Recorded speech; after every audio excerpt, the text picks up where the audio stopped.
이번 영상에서는 악귀는 사실 염해상이었다는 충격 반전에 대한 이야기를 해보려고 해요. 머리를 푼 귀신이 구산영한테 씌어 있어서 사람들을 해치는 상황이 계속 이어지는 가운데 머리를 푼 귀신이 사실 악귀가 아니라는 이야기가 상당히 많이 나오고 있는데요.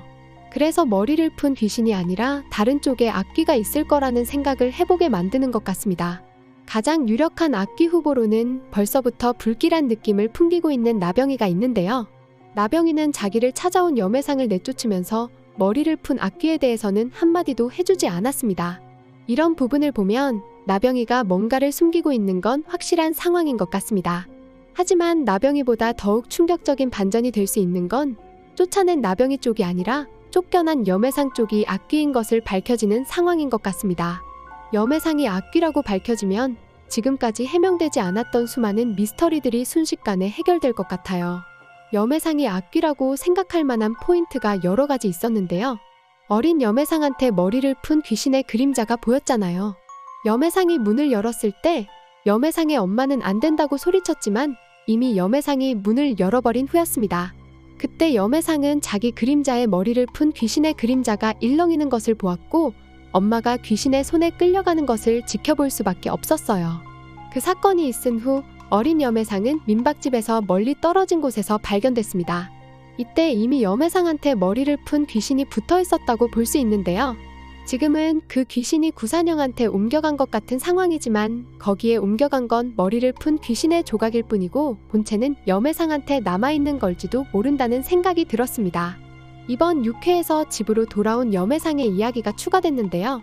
집으로 돌아온 염해상은 할머니한테 엄마의 죽음에 대해 물어봤습니다.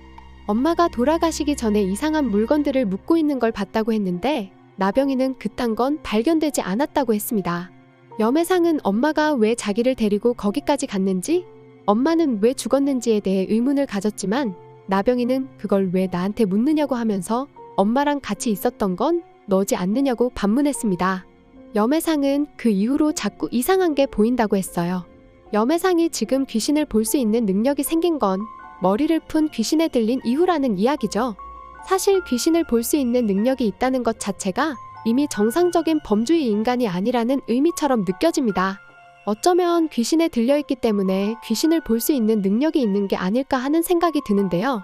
구산영도 머리를 푼 귀신이 붙고 나서 다른 귀신을 볼 수 있는 능력이 생겼잖아요. 구산영 쪽은 귀신의 본체가 아니기 때문에 거울이 있어야만 귀신을 볼 수 있고 염해상이 악귀의 본체라서 거울 없이도 귀신을 볼 수 있는 게 아닐까 하는 생각이 들게 하는데요.